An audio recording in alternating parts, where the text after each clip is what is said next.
7 باتیں لیلۃ القدر کے متعلق جو آپ کے اور میرے لیے قابل اصلاح اور قابل توجہ باتیں ہیں. 7 باتیں بطور خلاصے کی لیلۃ القدر کے متعلق 7 قابل اصلاح اور قابل توجہ باتیں. پہلی بات، بعض لوگ لیلۃ القدر کی رات میں یہ سمجھتے ہیں کہ ساری رات جاگا جائے پھر فضیلت ملتی. یہ غلط فہمی ہے، یہ بات شرعاً درست نہیں ہے. لیلۃ القدر کی رات میں یہ نظریہ اور یہ سوچ کرنا کہ جو بندہ ساری رات جاگے گا اسے ثواب ہوگا، جو بندہ ساری رات جاگے گا اسے فضیلت ملے گی، ایسی بات نہیں ہے. شریعت نے کسی کو مجبور نہیں کیا. شریعت میں یہ ہے جس کے پاس جتنی طاقت ہے وہ جتنا حصہ بھی جاگ لے فضیلت اسے بھی مل جاتی ہے. یہ ذہن رکھنا کہ ساری رات جو جاگے گا اسے فضیلت ملے گی، یہ شرعی بات نہیں. تو یہ قابل اصلاح بات. پہلی بات، ساری رات جاگنا شریعت نے ضروری نہیں قرار دیا. شریعت نے ہر کسی کو اپنی طبیعت اور سہولت پر چھوڑا کہ جو اس کے پاس جتنی طاقت ہے، جتنی قوت ہے، اتنی عبادت کر لے، اللہ اسے فضیلت عطا فرما دیں گے. یہ بات نہیں کہ جو ساری رات بیٹھا رہے گا اسے ثواب ملے گا، ایسی بات نہیں.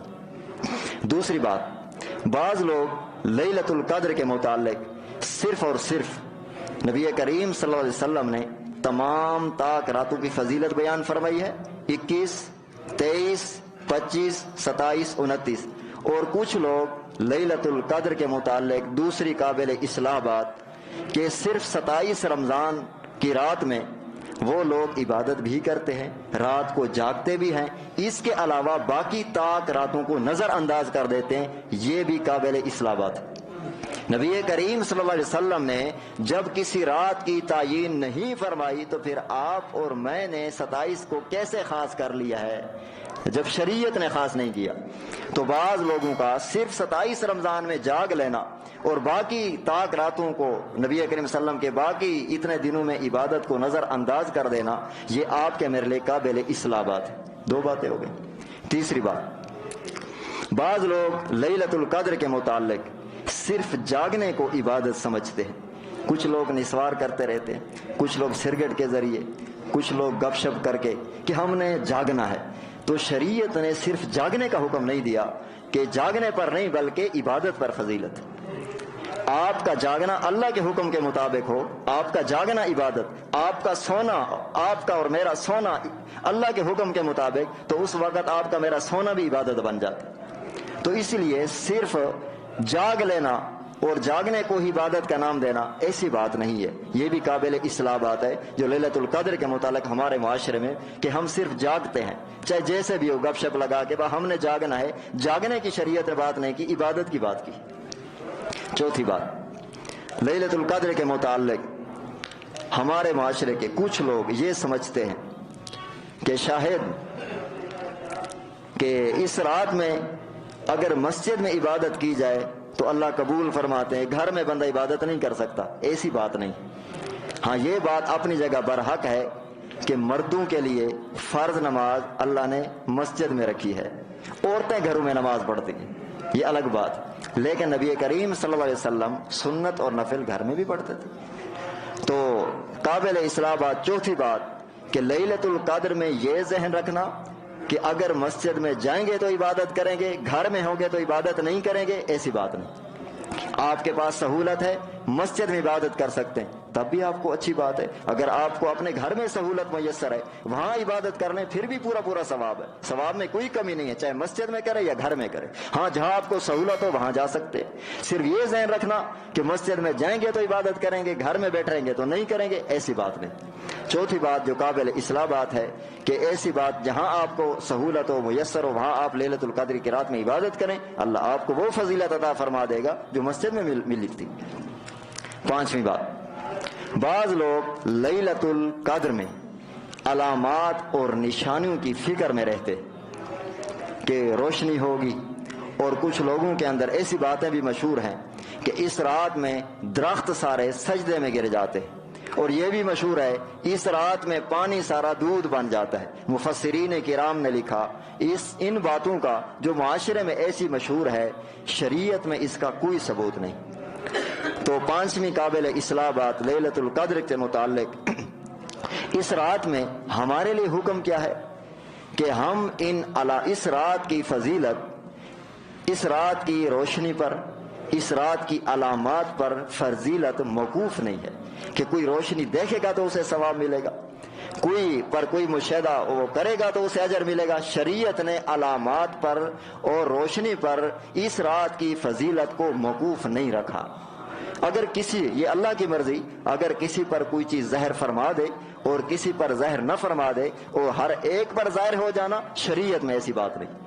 وہ اللہ کی مرضی، اگر کسی کو اس رات میں کوئی روشنی دکھا دے، کوئی مشاہدہ ہو جائے، لیکن اس مشاہدے پر، اس ظاہری روشنی پر شریعت نے فضیلت کو معیار قرار نہیں دیا۔